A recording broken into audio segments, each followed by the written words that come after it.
Good morning. It's just after 5 a.m. here in Calgary, and this is a back to basics practice. So have a bolster, a block, a strap, a tennis ball, or a massage ball handy, and we'll begin on our backs. The practice today is going to be all on the floor. So get yourself comfy and let's just start with a wee bit of breathing. So depending on when you're watching this with me, just notice. Notice your breathing. And the cool thing with breath is that breath lets you know so much. And it's a great measure to notice how much effort you're putting into your practice. And then as your body becomes more supple, you'll notice more breath coming into your body.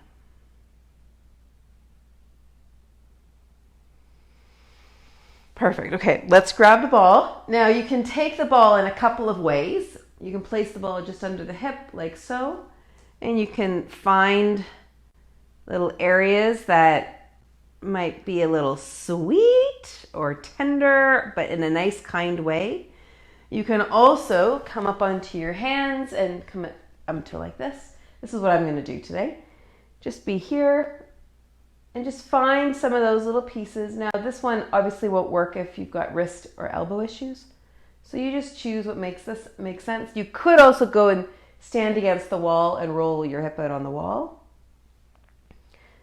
Okay, and then if you want, just move your leg bone, wherever position that you're in, just move your leg bone in different directions so that you can have the ball access different parts of your hip. So that might just be placing the leg here versus down here. It could also mean placing the ankle up on the knee. So you'll see that the femur head, that's the top of my thigh bone and my hip socket, is in a different orientation than down here, and I'm able to get into different areas. And it just becomes interesting to explore, right? So for me, I've started to do a lot more sprinting in my runs lately.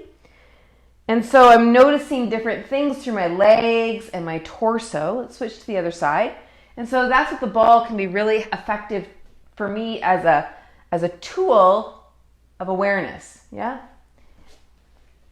It might seem surprising, but I don't use the ball as a tool of release, even though it provides that. That's not what I use it as or use it for.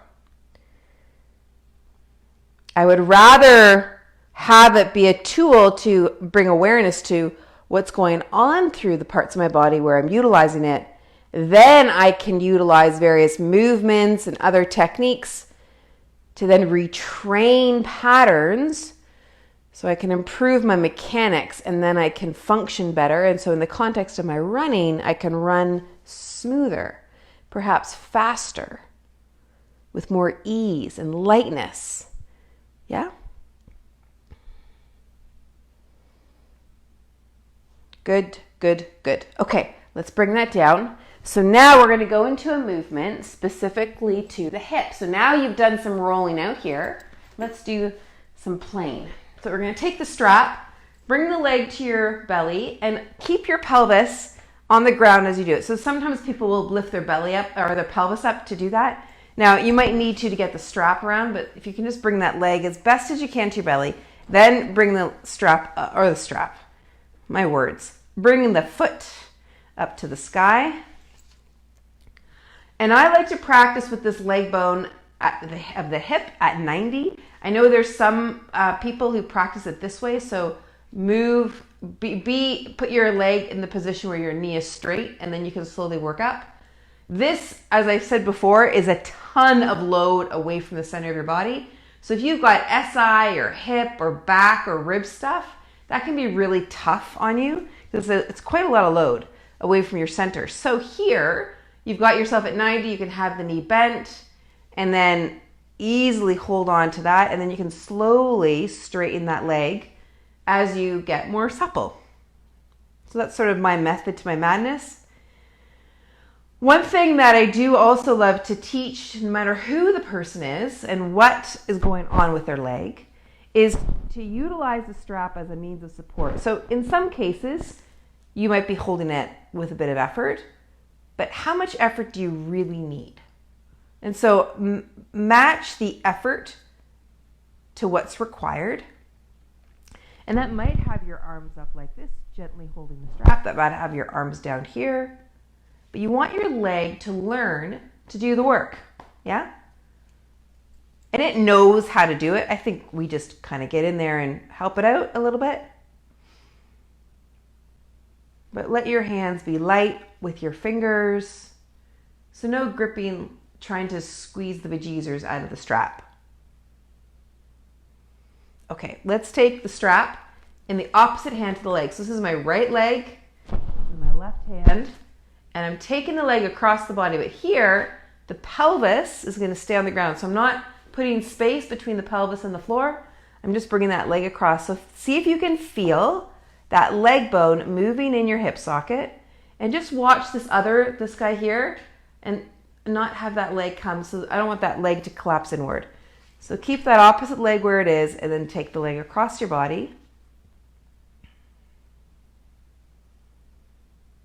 And then bring that leg back up.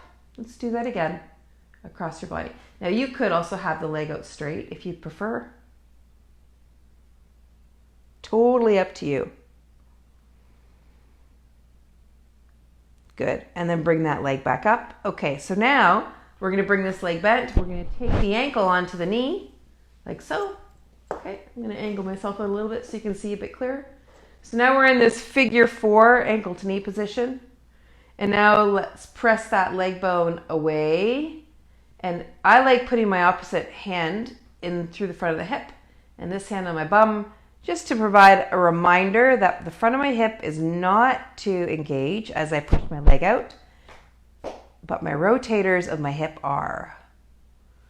And then I check the other side just to make sure I'm not leveraging with my opposite side to make it happen. So then I can really train that pattern, yeah? Okay, and then let's start to move ourselves into a twist.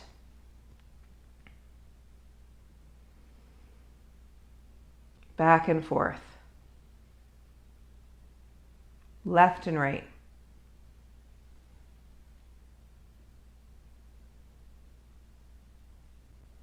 And as you're moving, the front of your hip is staying quiet. Okay, great. And then take the ankle off and take a breather. Let me just check in with one of the comments.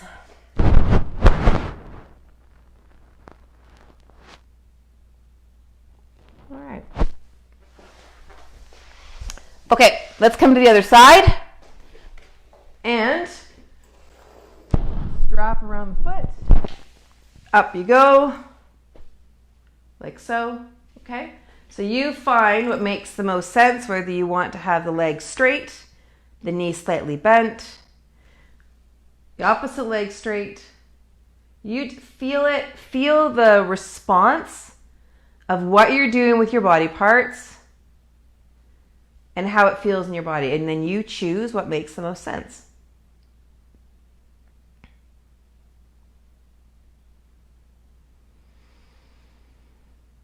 And then remember holding the strap with just the right amount of effort. Think Goldilocks, right? Not too big, not too small, just right. Not too hard, not too soft, just right. And the just rightness is the just rightness for you. So you get to grow that. So feel inside what it is for you, okay? And let's bring that leg across your body.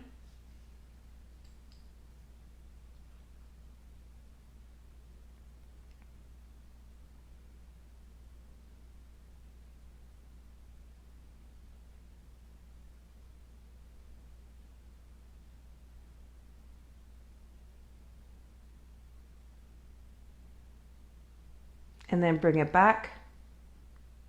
And we'll do it again.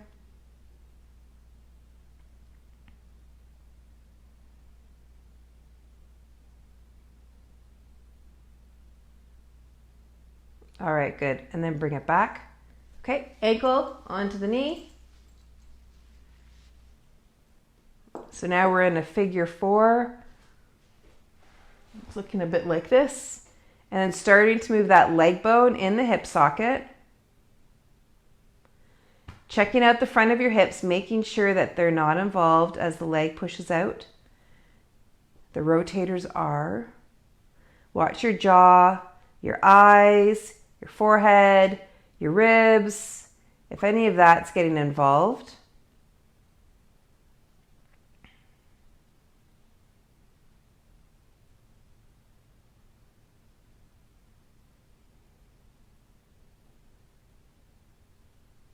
Okay, and now let's start to move ourselves into a twist.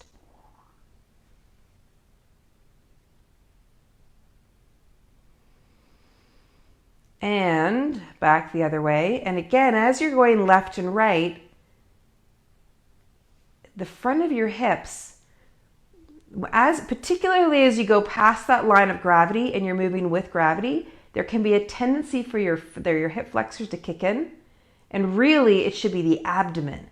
So the hip flexors, can you keep them soft and just let the abdomen respond to the movement?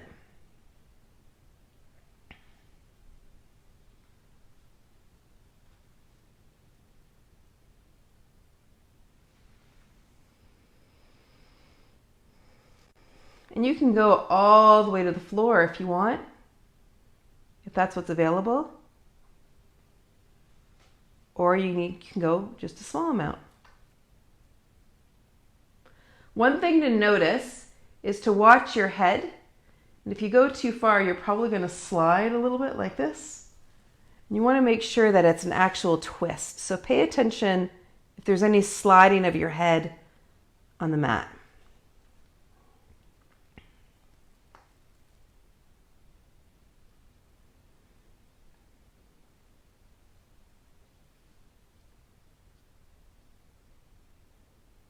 Okay, brilliant. Okay, ankle comes off the knee.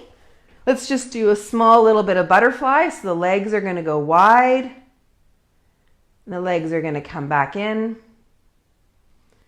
Legs are going to come wide. And they're going to come back in. So if I do it from this angle, what you'll notice is it's not Baddha Konasana, which brings the feet together. We're just coming onto the outside edges of the feet because we've moved through the front of the hip here. And again, we're into rotation, so the front of the hip, those hip flexors don't need to engage.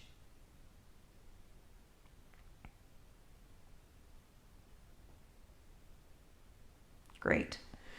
Okay, just a couple of more.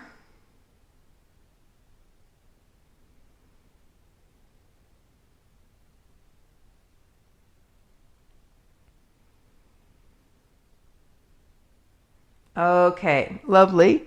Okay, now let's take the strap and hold it between the hands. Arms come up to the sky. Raise the arms to the sky. Bring the shoulders back.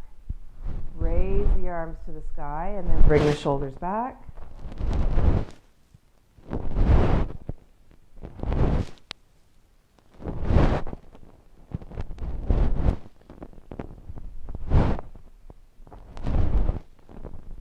Good, and then arms to the head. So the movement takes us all the way, if it's available, towards the ears, but no further. Yeah? So not all the way to the floor, just to the ears if you can. But what you're noticing for is any wobbly or wonky or pain or clicking and clunking. And can you move in your range that has no clicking, clunking, wobbly, were all the words I used? Basically anything that hinders your ability to go in a nice, pure, precise movement over your head. So wobbly, clicking, clunking, pain, strain, ache. And if you have to really hold your ribs down, I'd love it if you explore the idea of just keeping those ribs soft and taking the arms only as far as the ribs don't move. Because gripping with your upper abdomen is just another compensation pattern. All right, one more.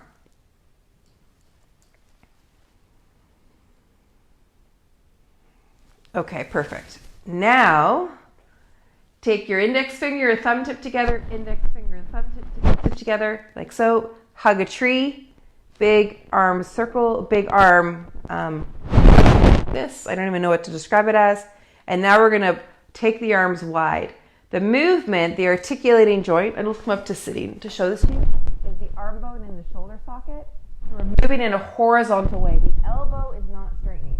It's all about what's going on at the shoulder. Arm bone in that shoulder socket.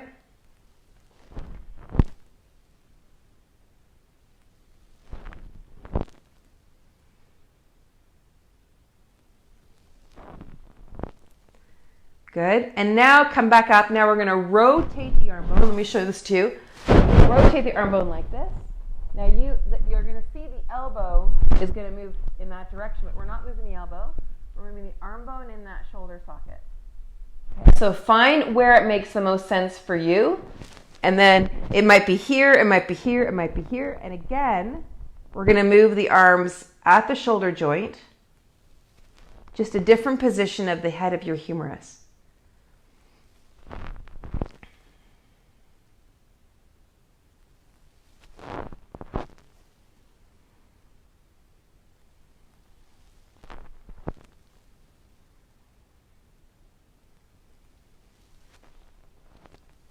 All right, lovely. Okay, now from here, take your legs straight and bring one knee to your belly and take the hand onto the opposite side. Shoulder girdle is going to stay on the ground. Leg comes across your body, and let's take a twist. Now again, similar to the previous twist, really ensure, if you can feel it, that you're actually rotating, and feel for your head if you're like sliding down the mat, right? I'm kind of exaggerating it to make a point. So that if you're sliding down the mat that way, then you're likely not rotating as much as you could, and you're going probably a little far.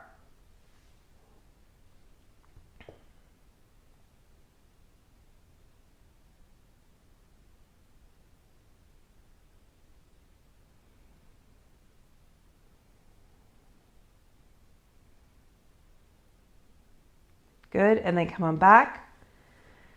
Lovely. Okay, and then the other side.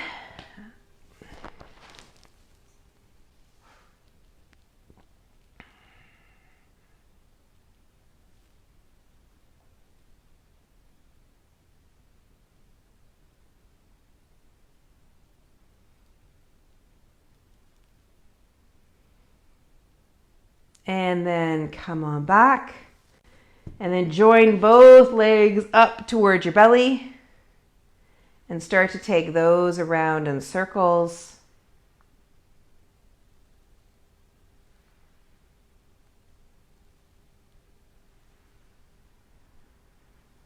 And then other way.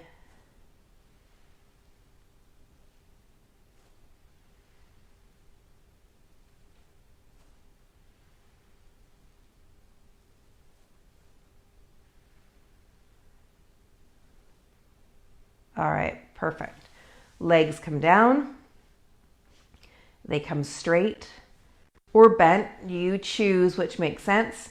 Let's check back in with your breathing again and notice how your inhale and your exhale are coming into your body and then going away from your body. Just notice what's happening there.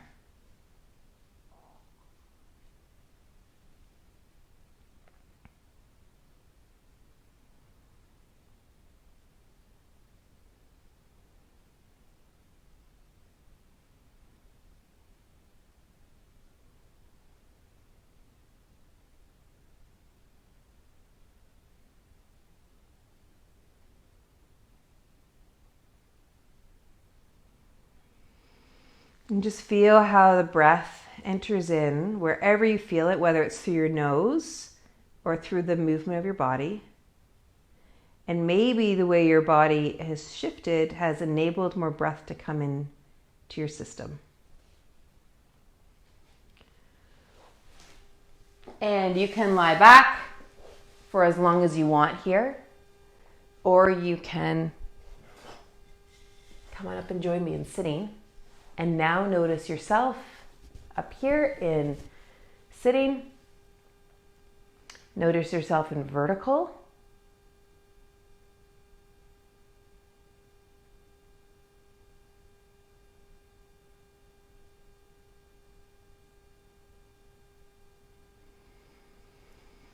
And you might want to do a more vigorous practice now. You might want to lift some weights, go for a walk, or maybe, like me, you'll come up and join me for a tea.